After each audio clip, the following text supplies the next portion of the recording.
Newcastle man Bill McClure suffered a debilitating stroke a few years back, but was determined not to be beached by the condition.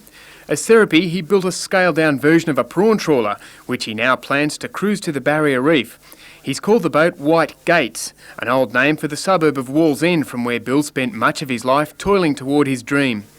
Tomorrow's the end of the dream, the end of the tunnel, eh? Yeah, I've been mining my way out of Newcastle for 4 years. I've finally done it.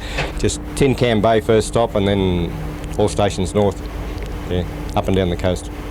Bill trained his brain to building the boat, even casting its metal fittings and equipment. Bill, who calls himself a swagman of the sea, has allowed himself few creature comforts apart from the odd ingenious inclusion, such as this waterproof toilet paper dispenser. To while away the quieter moments, Bill has taken up the accordion, looking forward to tapping out a tune in some idyllic tropical anchorage. But tonight, Bill's tuning in to NBN News to see what weatherman Nat Jeffrey has in store.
Fog, smog and pungent odours have greeted many early risers this week, with climatic conditions trapping the city's pollution close to the ground. By mid-morning, the haze has cleared, and according to monitoring experts, skies are clearer now than they have been in the past. Big industries are responsible for their own pollution output. The more they put out, the more they pay the state government. Many have invested heavily in monitoring and reduction equipment. The Independent Clean Air Society conducts training courses for the latest monitoring techniques throughout Australia and overseas. But the non-profit organisation's job won't be finished until it does itself out of business. We'd love to think that we could get to that degree, and obviously the Clean Air Society and the local environment protection authorities in the various states, we're all doing our job to try and reduce it as to the extent that is humanly possible, and let's hope that we can put our resources elsewhere, and a lot of the resources that go to environment elsewhere in the future.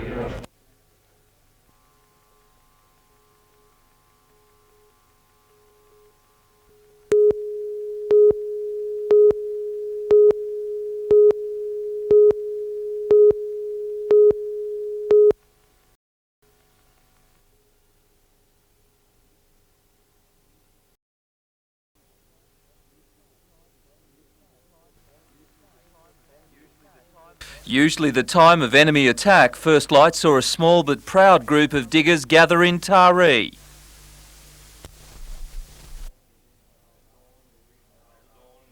As the dawn is even now about to face the night, So let their memory inspire us to work for the coming of the new light into the dark places of the world. We will remember them. Medals worn by the veterans were a small but significant reminder of what our soldiers did in times of war. The Salvation Army Band led the dawn parade from Fotheringham's Hotel to the memorial clock, as veterans of all ages and eras remembered those who fought for our country but never made it home.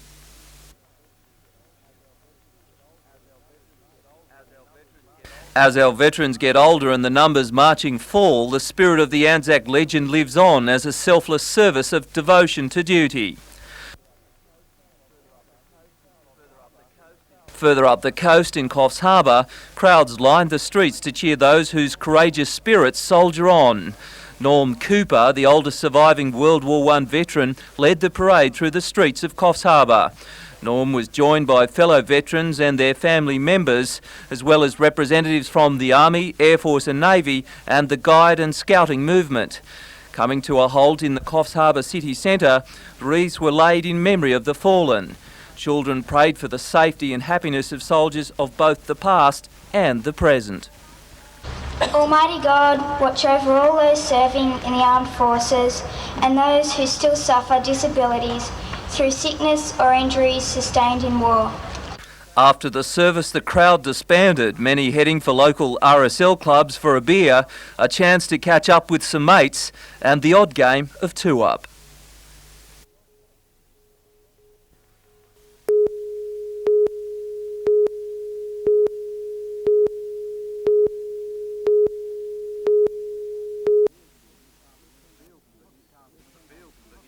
The fields of the Newcastle International Hockey Centre turned on plenty of speed for the 2 days of competition. The city teams in the yellow shirts were consistently kept on the back foot by the hungrier countrysides. The outstanding standard amongst the junior sides has left state selectors with all sorts of problems. But before the games even started, the selectors were in trouble anyway. They failed to name senior sides for city or country despite 2 months' notice. How the state side will now be picked is unclear. No worries though in the under-18s. Selectors wasted no time naming the state side for the Australian Championships in June. Among the Blues team, Sean Dancer from Ballina, Peter Taylor from Tamworth, Ewan Neild from Newcastle and Gavin Drennan from Gosford.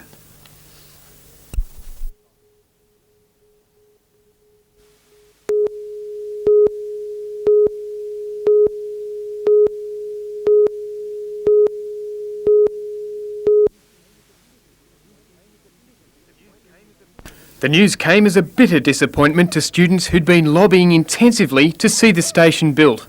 After months of wrangling, we've finally got to a position where everybody is in agreement with all of the construction of the station. Baird now turns around and says that it's not going to be built. After questioning the Transport Minister a number of times in Parliament, member for Waratah John Price says he was dismayed to finally be told by Mr Baird that on the recommendation of his department, the station should not proceed.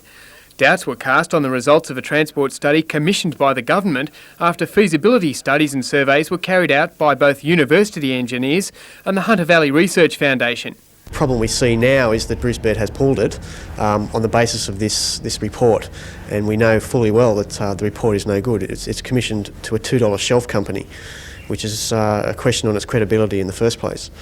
The Student Council claims that State Rail has already spent $80,000 on plans for a Warrabrook station and that a development application is due to go before Newcastle City Council tomorrow night. The federal government has already allocated $2.5 million to the project, which has won the support of residents, the university administration, students and City Council aldermen. But the funding will lapse unless Mr Baird approves the plan.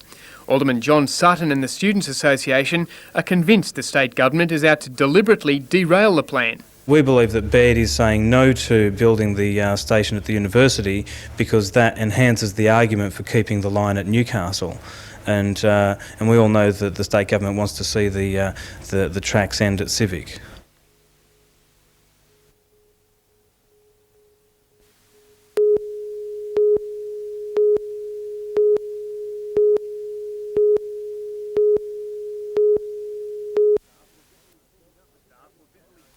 Staff were busily cleaning up at the Davistown RSL club south of Gosford after thieves rifled poker machines and ransacked offices in search of cash.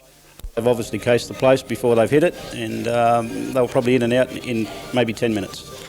At about 5 o'clock this morning, thieves backed a stolen car to the club, smashed a door and cleaned out poker machine cash boxes. The robbers got away with several $1,000s but left behind a large damages bill. It's the second time the club has been broken into in as many months. Alarms sounded throughout the raid, alerting an employee who lived nearby. He arrived in time to see the robbers speeding from the scene. The driver of the getaway car swerved at the employee, who swung a baseball bat at the windscreen of the car. They've taken a swerve and apparently they were yahooing, and quite glad of their achievements when they left here, so hopefully they'll get caught. Detectives later found the stolen car near a wharf at Saratoga and suspect the robbers may have made off in a stolen boat. Cash boxes were found in the water. Police at the entrance are investigating an armed hold-up at the Bateau Bay Hotel last night. 2 staff members locking up at 11 o'clock were confronted by a gunman who forced them back into the building. They were tied up and the offender stole one of the employees' cars as well as a large amount of money from the hotel. The car was later found abandoned.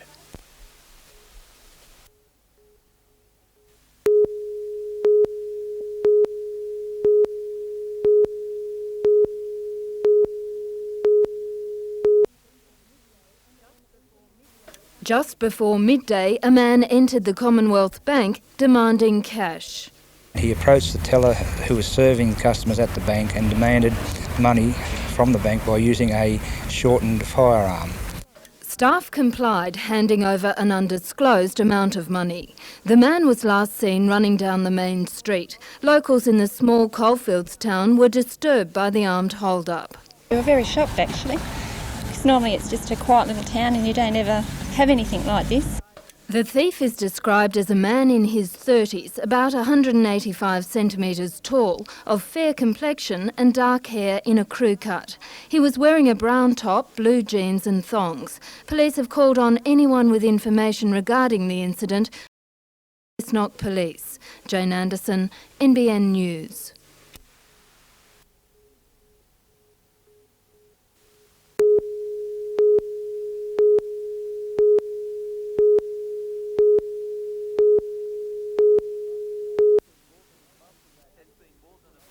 It's been more than a month of activity between 8 and 18 ships waiting to be loaded. 15 vessels are sitting off the coast tonight. Each ship is averaging about a week's wait. For the bigger vessels, that's a cost of up to $10,000 a day. The Japanese have been taking a lot of the coal. With the rise of the yen against the American dollar, the coal has become cheaper. Coal loaders are working 24 hours a day, 7 days a week, filling the vessels in quick time. Authorities say the lineup should continue for an extended period. Peter Ryan, NBN News.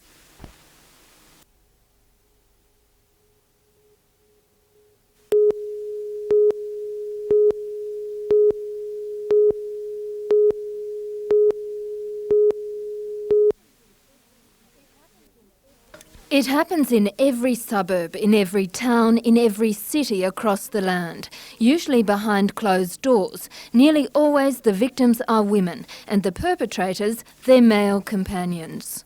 There's a whole lot of reasons why people stay, and they keep hoping to get better. I mean, a lot of times it's not that they don't care about their partner, they do care, but they just want the violence to stop. Too many women are subjected to domestic violence, but the abuse isn't just physical. It can be verbal, emotional, financial or sexual. Pat Wakely from the Domestic Violence Committee says women are not powerless. A lot of times what we'd see is women who have been putting up with a situation for years and years and feeling that nothing can be done about it, and in the vast majority of cases things can definitely be done and the abuse can be stopped. Pat Wakely says a woman can take out an apprehended violence order, which is like a good behaviour bond. It gives the woman some protection, and only if the order is broken will charges be laid. Jane Anderson, NBN News.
Designers from across the country entered the Wearable Wool Awards. Garments were varied, everything from day wear to elegant evening fashions and wedding dresses.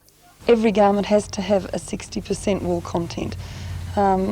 Overalls, a lot of them actually 100% anyway. The judges were Prue Acton, Jill Fitzsimons and Anita Lewis. They'll be at the Fashion Parade tonight to present awards to the winners. The top 90 garments will be shown off during the ceremony at Armidale's Ex-Services Club. Most of them are functional this year, except for the fantasy wear, of course, and we just love fantasy wear because it really is right over the top. The judges said the standard of design and workmanship was exceptionally high this year, making the selection very difficult.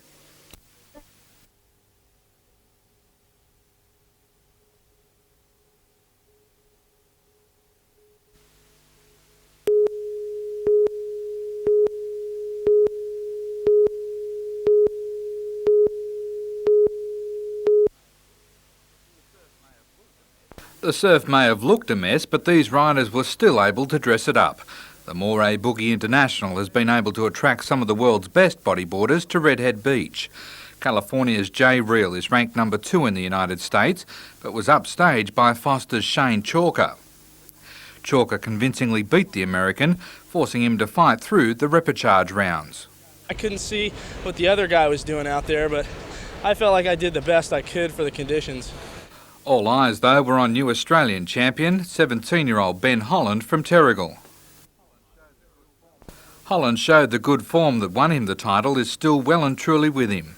Stay with myself, it's just that thing's just behind me, it's just boosting me all the way. Hopefully we'll go further. Big crowds are expected for the finals tomorrow afternoon, and the competitors will definitely be turning it on because it's the last chance they get to compete before the Australian Grand Slam starts in October.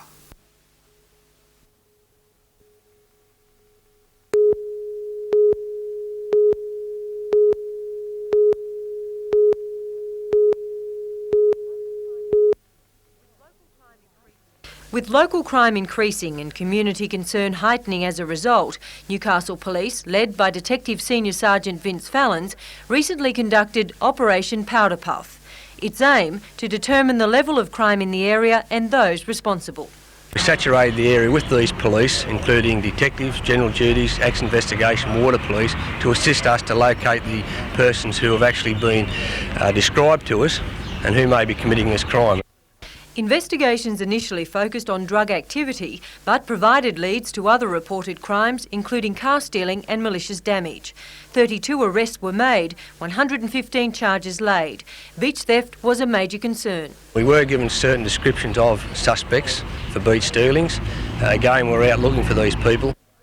As a result, a 24-year-old Shortland man has been charged with 44 counts of stealing personal property from beaches between January and April this year. Following another lead, police located a $15,000 men's watch which had been stolen from a Newcastle store 4 months ago.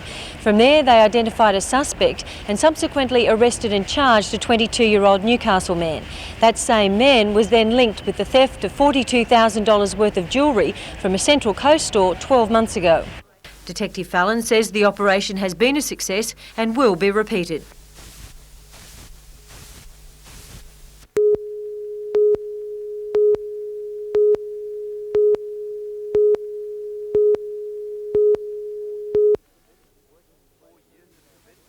"4 years of commitment working his way through his apprenticeship has given the 22-year-old boilermaker an unexpected windfall. 7 weeks of travel around England and the US studying his trade. Bringing back some initiatives that they've started over there and bring it back here and implement them over here. Michael started his trade with the Hunter Valley Training Company and then moved on to IRW Fabrications at Carrington.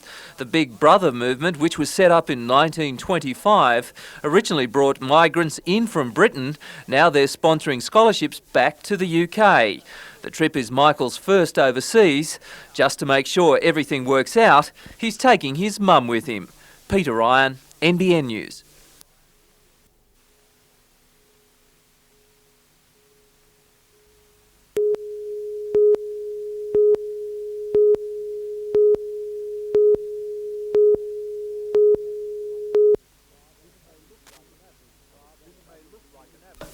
This may look like an average class in an average school, but the Japanese teacher of these 3rd and 4th year students at Arcadia Vale Public School is not in the classroom, but is being beamed in by satellite with the lessons coming via television.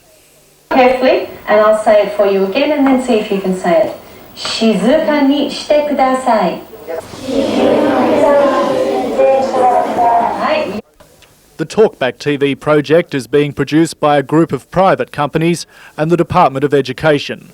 The program was screened for the first time today in 14 schools throughout Lake Macquarie. It gives an expert a chance to contact a lot of children for a very small price.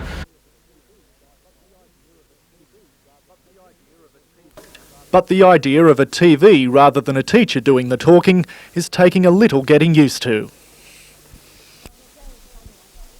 It was very funny actually. I've never ever talked to a television, only when I've been a little kid. I'm not used to talking to TVs. What do you prefer, a real teacher or a TV? TV, because they're fun and they don't yell at you. But the lessons and the words that are coming from a world away are sinking in. Domo arigato. What does that mean? Thank you. Thank you. Scott Bevan, NBN News.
It's one of the highlights of the Australian Bowl Circuit calendar, and all the stars were there. Australian representatives Rex Johnson, Bob King and John Snell bowled over unfortunate competitors who came up against them yesterday.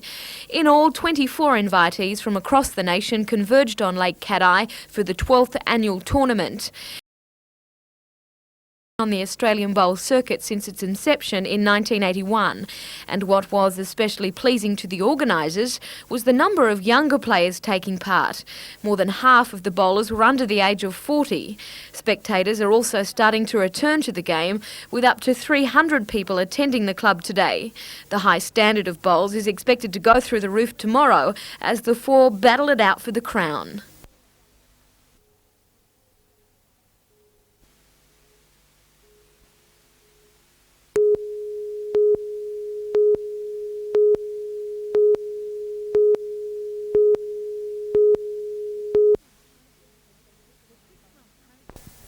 The 6-month project has been organised by the Camden Haven Protection Society. Based at the Katang Nature Reserve, it'll be funded by the federal government's Land Care and Environmental Action Program.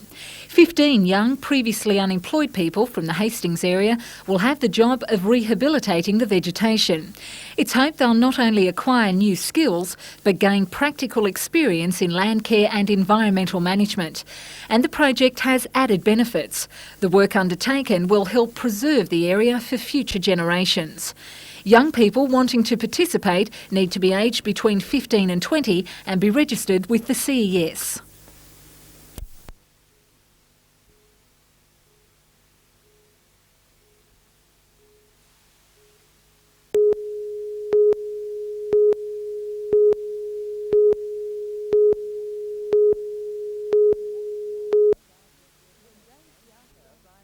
When Dame Tiata arrived at Broadmeadow today, she began a spiritual journey.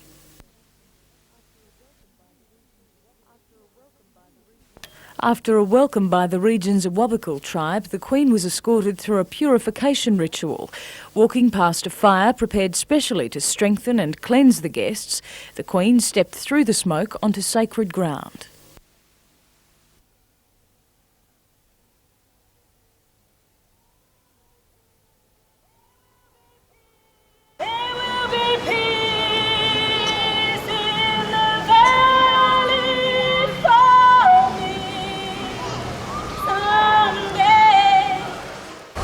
Good to be able to share some of our culture and some of our lifestyles and beliefs and our ceremonies that you just came through with you. You've done that with us. Dame Tiata is the Maori's first queen, breaking 5 generations of male succession following the death of her father in 1966. Tomorrow she'll attend the enthronement of the new Bishop of Newcastle, Roger Hurft, held in high esteem by the Maoris following his long service in New Zealand.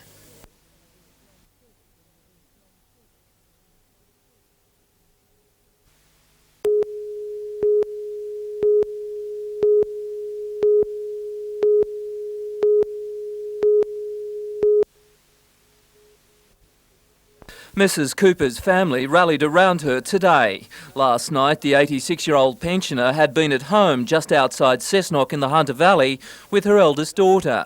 Around 11 o'clock, 2 men in their early 20s dragged her out of bed demanding money. When she refused, one attacked her.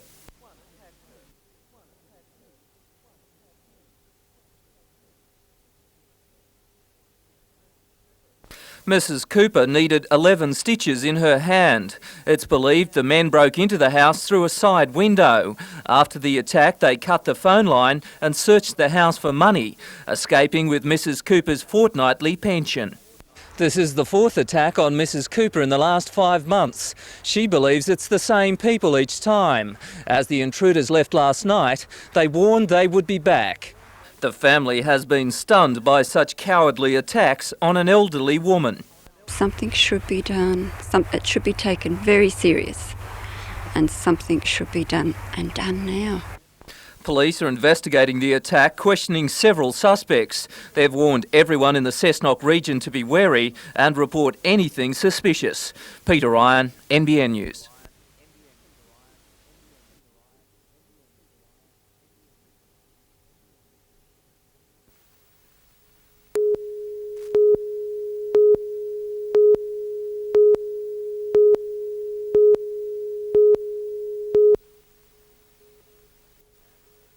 The bandit entered the National Australia Bank in the Junction carrying a shortened firearm, obviously trying to hide his identity. He had a brown bushy type wig, a white hat, a scarf around his face. He also had a dark blue sports coat and believed to be wearing blue jeans. He threatened staff, was handed a large sum of money and ran for the door. An off-duty policeman was in the bank with his wife. He chased the gunman, a short scuffle followed, but the bandit escaped. The off-duty detective suffered shock. The bandit raced away in a green Commodore. As we were driving by, mate, he flew out the side of the National Bank there, and we just seen him scream by. Police located the Commodore in a car park in Cooks Hill, about 2 kilometres away. It's understood the bandit then picked up another vehicle. Tonight he is still at large. It's the 3rd robbery at the Junction's National Australia Bank in the last 2 years. In May 1991, police were involved in a dramatic arrest after a man threatened staff with a gun. Peter Ryan, NBN News.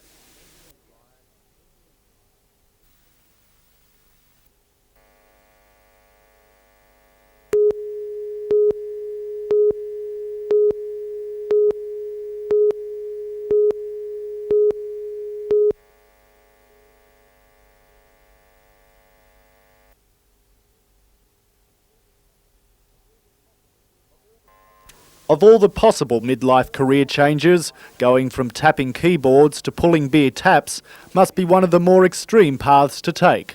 Less than 12 months ago, Ian Cameron, Sandra Newton and Prue Burford were managers in the Sydney office of the IBM Computer Company. Today, they're hotel publicans. IBM offered a voluntary separation package and we really were looking for something to do that was completely different. That search for something different ended at the historic Bellbird Hotel in the Hunter Valley. Built in 1908 to slake the thirst of a thriving coal mining community, the Bellbird Hotel is the only pub in town these days, which means the locals were a little wary when these city slickers became the Bellbird beer barons. The first week we were here was one of our best weeks for takings. I think for people, I'm not sure whether they're coming to have a look at us or whether they thought, being a new publican, they might get free beer. But after that settled down, they've more than given us a go. But the locals now count the former high-tech trio as among their own. Oh, I hope he don't ever leave here, because if he does, I'll have to find somewhere else to drink. Nor would these publicans swap middies for microchips again. If someone had told you 12 months ago, when you were still in the computer industry, that today you would own a pub, what would have you said to them? Not in my wildest dreams. The last place I ever thought I would be standing behind a bar. In front of one, sure, but not behind. While the rest of the world looks to computers as a sign of tomorrow, the three publicans have turned their back on all that, seeing their future instead in a coalfields hotel with a rich past. Scott Bevan, NBN News.